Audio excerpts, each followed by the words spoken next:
In a very tragic story out of Gaza, Israel's military says it used the wrong bombs on a Gaza refugee center, killing 86 people. The IDF referred to this as, quote, unintended harm, as the two airstrikes hit 7 buildings. The attack struck the crowded Maghazi refugee camp, where thousands of displaced Palestinians gathered while fleeing Israel's ground and air war against Hamas. Associated Press journalists witnessed the immediate aftermath as survivors carried a dead baby and checked a bloodied girl for injuries. Israel is carrying out intense bombardments of Gaza in the wake of Hamas's October 7th terrorist attacks that killed 1,200 people in Israel, some of whom who were tortured and sexually assaulted. More on that later in the show. The military's statements Thursdays appeared to be the first admission by the Israeli military that it had used excessive force in its air war, the leading cause of the 21,100 Palestinian deaths tallied so far by the Hamas-run health ministry during the war. The Israeli army has expressed regret over the, quote, harm to uninvolved individuals caused by a recent strike on the Al-Maghazi refugee camp in the central Gaza Strip. More than 33,000 people live in Al-Maghazi, which covers an area of just 0.6 square kilometers, according to the UN.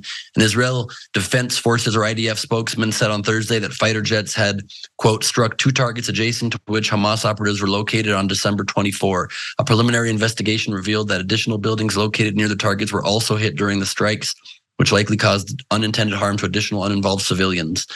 The incident is now being dealt with by a special committee within the army, which is responsible for investigating, quote, exceptional incidents that occurred during combat.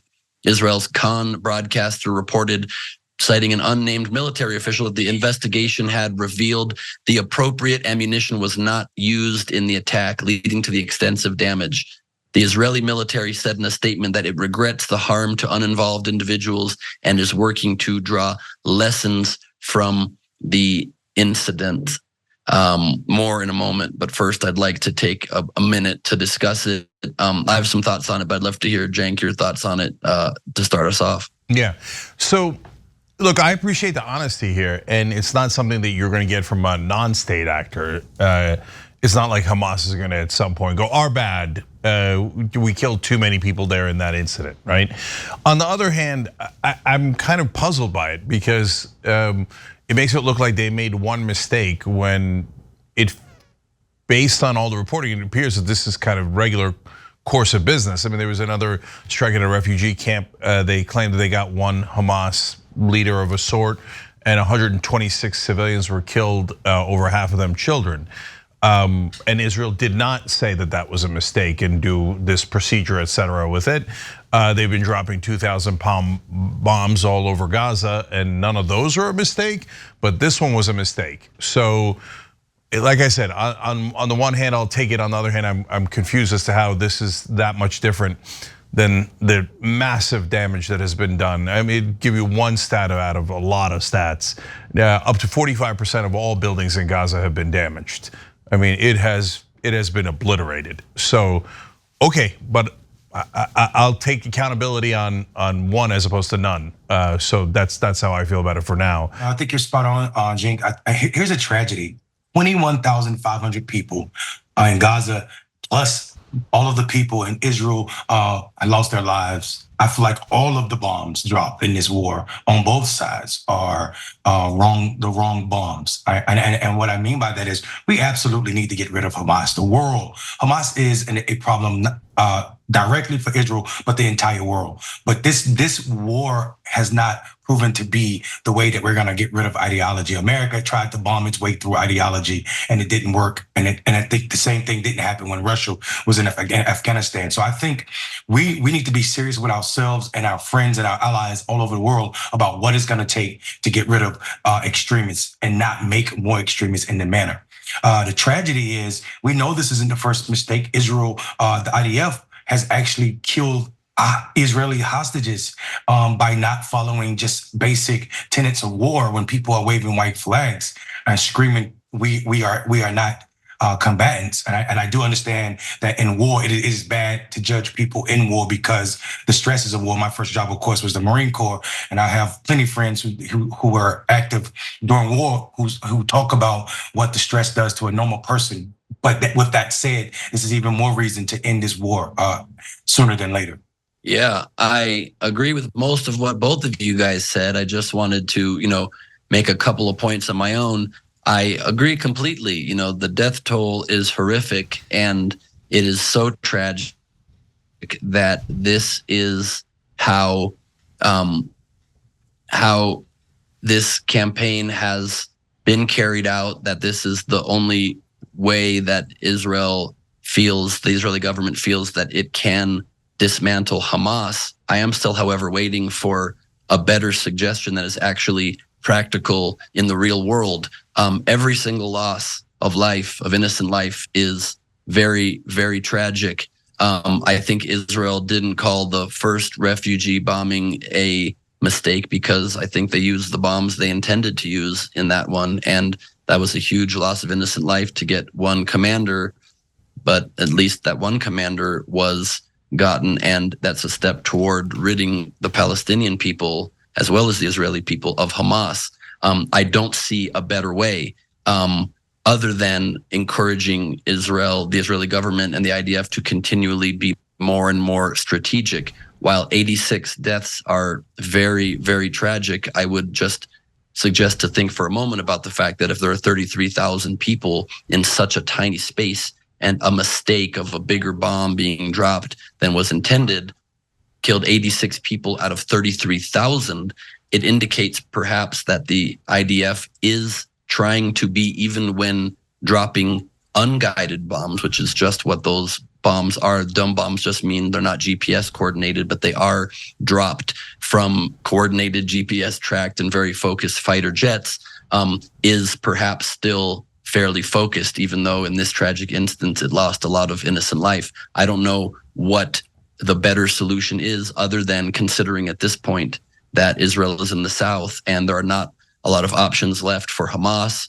By all accounts, the Hamas leader Sinwar has surrounded himself by many of the remaining hostages by a lot of accounts, and so it's sort of the last stronghold, and we don't know what to do. I think everything should be considered: all peace agreements, all proposals to end this, all ways to remove Hamas from power without this sort of violence. But Egypt has suggested just this week a long-term permanent ceasefire to this war that would include Hamas and Islamic Jihad, who are allies, stepping down from power, and an immediate ending to this war, and they rejected it outright. So what do you do? So look, I don't want to derail the rest of the story too much that I know you're going to present, Ben, but just to answer a couple of those as quickly as I can. Certainly they should not drop any 2,000-pound bombs. That's super obvious. Those are gigantic bombs that have a huge kill radius. And America didn't drop anything more than 500-pound bomb in a residential area in the heaviest fighting we had in Iraq. So that's a no-brainer for anyone about this war. But I'd go further. I'm sure you disagree, but I wouldn't drop a single bomb. It doesn't mean that I wouldn't fight back. It doesn't mean that I wouldn't send in tanks or ground forces, not just special forces, but ground forces. But the bombs kill at most 1 or 2 Hamas fighters and dozens of civilians. I don't think war is an excuse for it. I'm sorry. Like, I get it wrong. People get shot in the middle of a war, fog of war. I understand what Mondale was saying and Ben was referring to. But dropping a bomb is not fog of war. I don't mind killing 126 civilians in that first refugee camp, 1 and 86 here, to maybe get 1 Hamas fighter. I would never ever kill 126 innocent civilians to try to get 1 bad guy. And there's got to be a difference between Israel, which is a state and an ally, and a non-state actor that we've characterized as a terrorist group.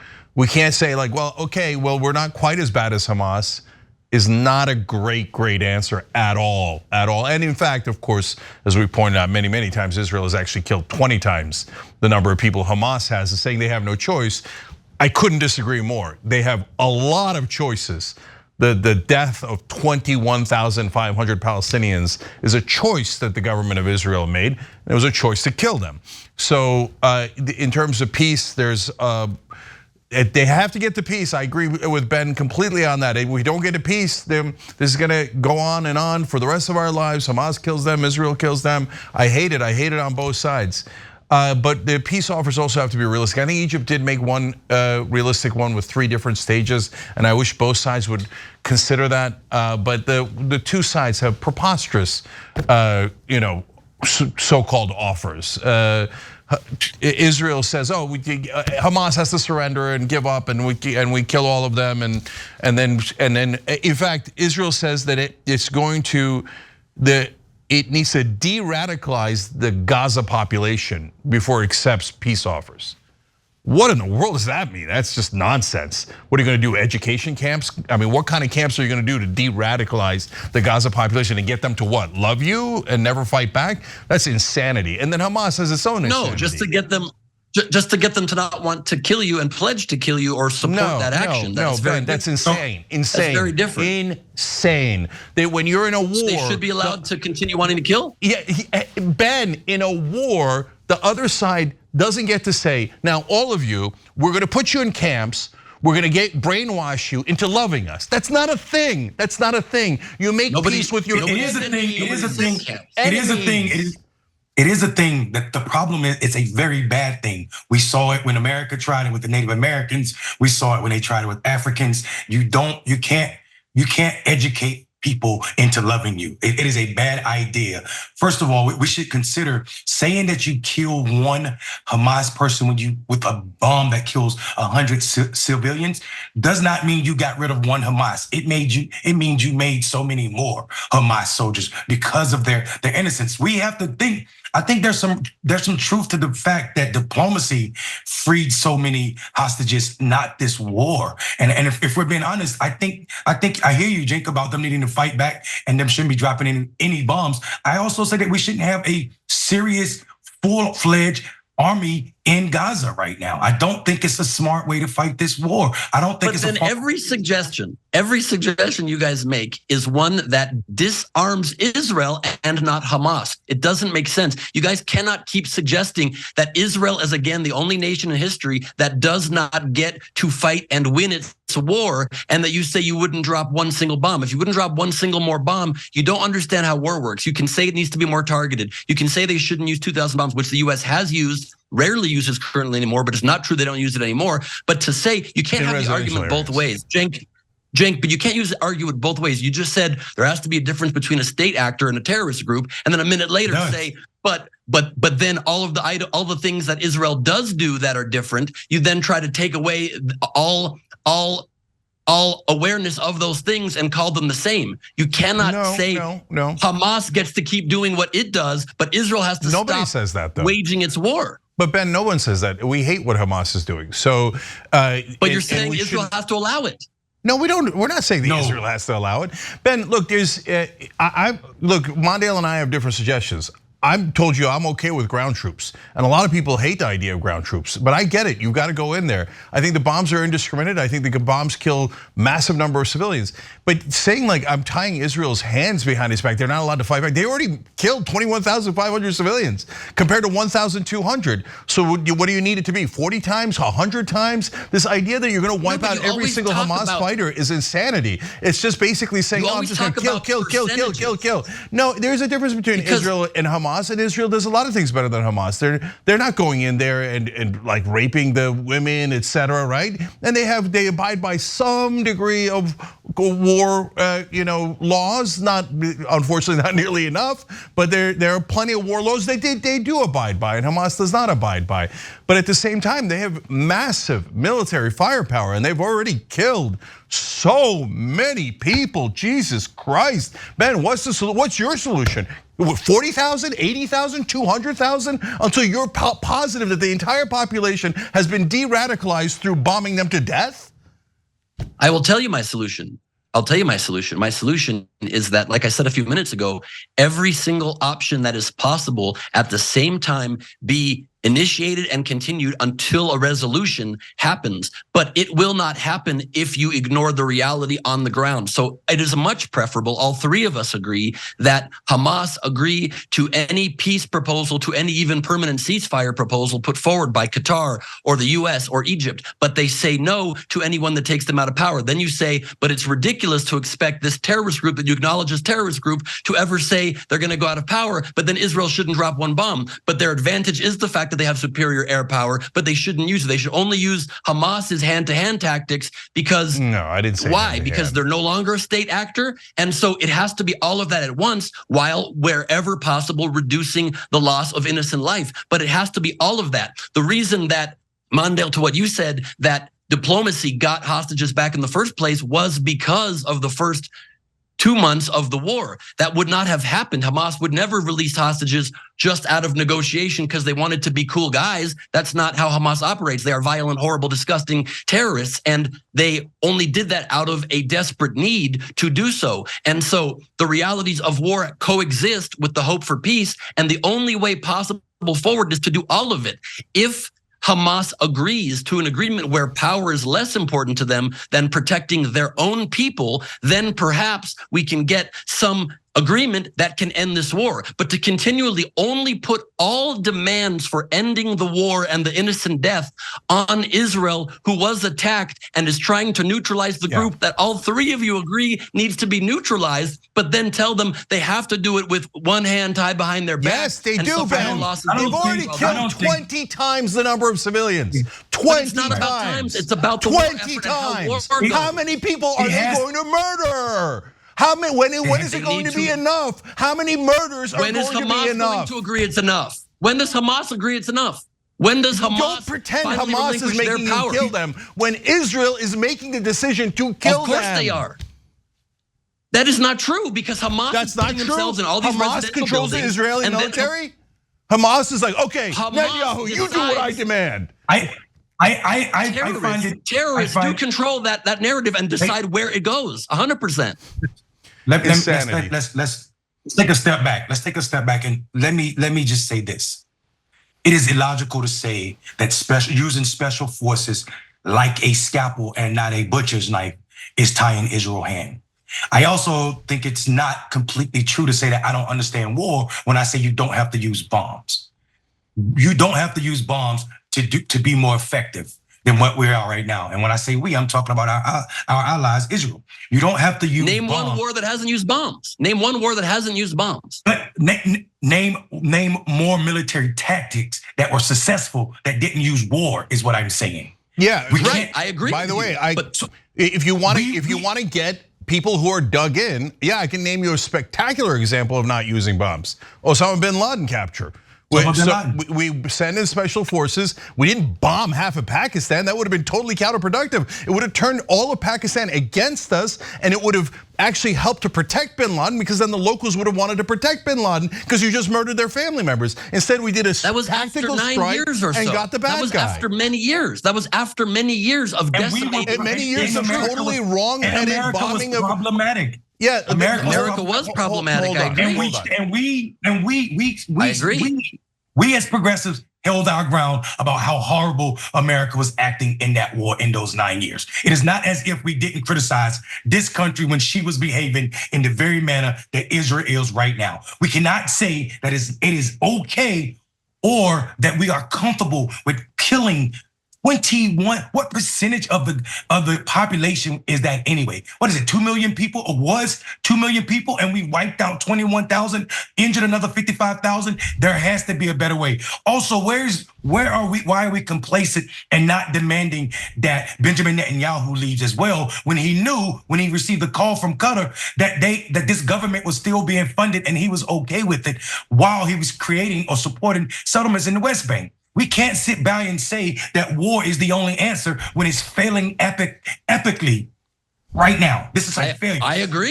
I agree. Like I said, we need absolutely to find another solution, but you can't have ask Israel to stop trying to take out the enemy that attacked them until that happens. Applying military pressure, how you do it. And also, it's disingenuous. It's just disingenuous to say that no more bombs should be dropped. Cenk, I just saw you last week on a debate with that guy Destiny saying that you're aware when you say special forces, that means special forces and more ground troops and some degree of clearing through bombing. So the real reality is more nuanced. You have to do targeted bombing. You have to be more targeted. And I criticize Israel continuously. And I do think Netanyahu has to go. I think his very right-wing government has to go as well. Absolutely, that's true. But like you all admit, that is not the government is not comparable to terrorists that raped and assaulted and promises to do it again and again and again and again. You can't just leave them in power because that will kill more Palestinians forever. Okay, this and is the going to go around cycle will continue forever. No, this is going to go around in circles. What's the next step, though? Hold on. It's Ben. I could say the same thing about Israel. Israel's killed 20 times the number of civilians Hamas is. We can't leave them in power. In response, they're butchers. Butchers. We can't leave them in power. We can't leave them in power. We have to eliminate and murder every Israeli defense forces or prime minister. Of course not. You can't say that. That's crazy. It's crazy when you say it about Israel. It's also crazy when you say, oh, the Palestinians have a military. How dare they? They're occupied. Let's murder everyone in their military. And if we don't, we're not going to stop killing their civilians until every single member of their military is dead. Are they a military or are they terrorists? It's not going to happen. You just said both. Are they a military or are they terrorists? Because you just said both in this one segment. But Ben, look, stop with the crazy sophistry of, well, since we don't allow them to have a state, okay, well, if they have a military, we're gonna call them terrorists. And okay, they kill civilians, I call them terrorists. Do you agree that the IDF is terrorists? Because they've killed 20 times the civilians. They're definitely terrorists, right? No, because they're following the conventions of war. Oh, they're not following the conventions of war at all. Look, in some cases we explained earlier, they do follow the conventions of war. In other cases, they don't follow the conventions of war at all. You're telling me the conventions of war is killed 20 times the civilians of Hamas terrorists? No, look, they don't get to have a military. The Palestinians do not get to have the military. Why? Because Israel says you're not allowed. If you have a military, we're gonna kill every single person in it. So they have terrorists. And I don't think those guys should kill civilians. But when they do, we call them terrorists or military or whatever. You say, no, we have to murder every single one of Hamas. Otherwise, we have to keep murdering Palestinian civilians as well. Well, if you use that standard on Israel, we'd have to kill millions of people in Israel. That's an insane standard. I don't want that standard. Correct, and as soon as people promise to not murder innocent civilians over religious ideology, that can stop. You're aware of that. You say it's crazy to expect the population that you want to give a state to be given that state without renouncing murdering people on bogus religious claims. That's what you get in the peace deal. You don't get it magically before the peace deal. Right, which has been offered many times, and Hamas is currently rejecting again and again. Yeah, I'm happy to cover the rest of the story if you'd like. Yeah, let's get to the rest of the story, but let me say something real quick, Ben. Mondale, last word. Okay, so, all right, so just real point. My point is quickly. This is a crude example, but it is close as I can come. We don't expect the police department to act like the people they are arresting. We don't expect our police in the United States to behave like people. So when people say, "Oh, black people are screaming that a police kill Mike Brown or George Floyd," but what happens when black people kill black people? That analogy is horrible because that is an act between two people, and one of them probably broke the law in the murder. That is not what we want Israel government to be, breaking the law and murdering people. We want them to show up in a way that says this is why we are allied with folk. We are not on the level of Hamas where we will bomb people at concerts in kibbutz. We know that. And I think that's what Jake is saying. We cannot have allies with people who care about dignity and life and honor those things, and also say, but if you bomb me, I'm gonna do the worst things to you. Killing 21,000 people is the worst thing.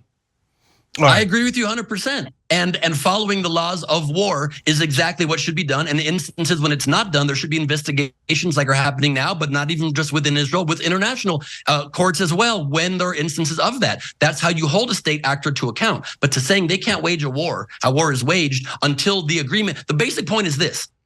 Stop asking Israel to stop defending itself. Why does nobody call? Why do neither of you say, Hamas, stop killing your own citizens. Stop hiding behind your own citizens. Take the damn peace agreement already. Take the peace agreement. Give up power. The war ends tomorrow. You'll be heroes. Why does nobody call for that? Who goes in power after Hamas? Who's next? Who do you have in mind to lead Gaza when Hamas is gone, Ben? Who do you put a group there? that don't pledge? Yeah, I know. The nuns are going to come in. Mother Teresa is going to come in, and under an occupation, a brutal occupation for decade after decade, Mother Teresa is going to rise out of the ashes and is going to say, hey, you know what? We're all peace-loving hippies now in the Palestinian territories, and we love the Israelis so much. Can we now please do peace? You're right. No, you do peace with your enemies. You do peace with your enemies. They keep expecting your peace, enemies to be angels is dumb. But if you're never going to get peace that way. Never. Go ahead, Ben. Help them kill more civilians. I bet that'll help a lot. I bet the Palestinians will love peace and will love the Israelis if you just murdered 20,000 more Palestinians. No, it's a dumb strategy. Get Israel peace of mind. You're a real peace deal. Netanyahu's a monster and a terrorist. Netanyahu's the one who says, I proudly blocked a Palestinian state and I will block a Palestinian state forever. And remember, Ben said he wants Netanyahu out, okay? So we're all on the same page. That is horrible.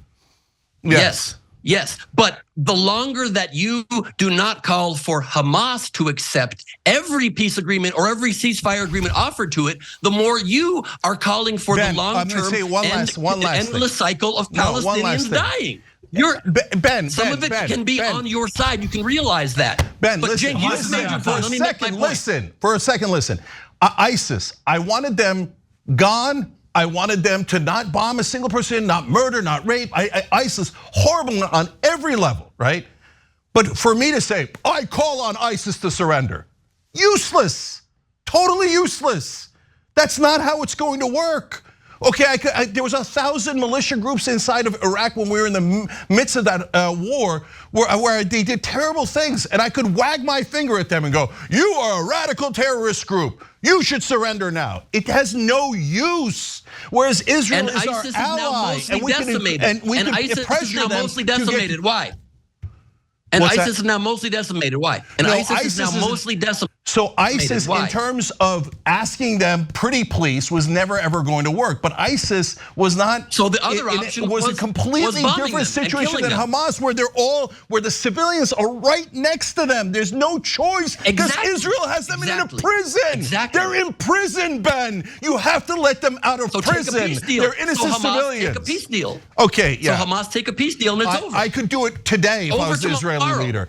I could get Israel an incredibly fair deal. I could get them an incredibly fair deal, and they would be considered magnanimous, merciful, and wonderful, okay? But they have to let the Palestinian people go. They have to do it. If they don't end the occupation, they will be considered monsters every single day that the occupation exists. I agree with you 100%. But every day that Hamas does not accept a ceasefire deal kills more Palestinians. You can't argue both sides. You can't say we decimated ISIS. But Ben, that's not a thing. Of course I want Hamas to accept a ceasefire. Of course. Why do I want Hamas doing what? Doing what? Do I want them attacking Israel again? I don't want it. Here, I'll call for it. But there's no international pressure on that. Okay, Ben, here, I'm gonna give you exactly what you want. I officially call on Hamas to do a ceasefire, to accept a ceasefire, and I officially call on them to stop terrorism.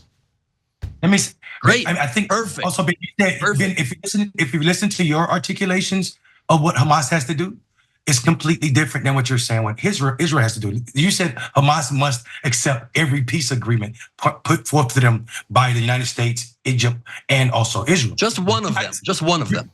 So yeah, and that one has to include them stepping out of power. Is that what you're saying? Right. The terrorists need to step out of power. That pledge to kill over and over again innocent people. Yes. So the point, here's the problem.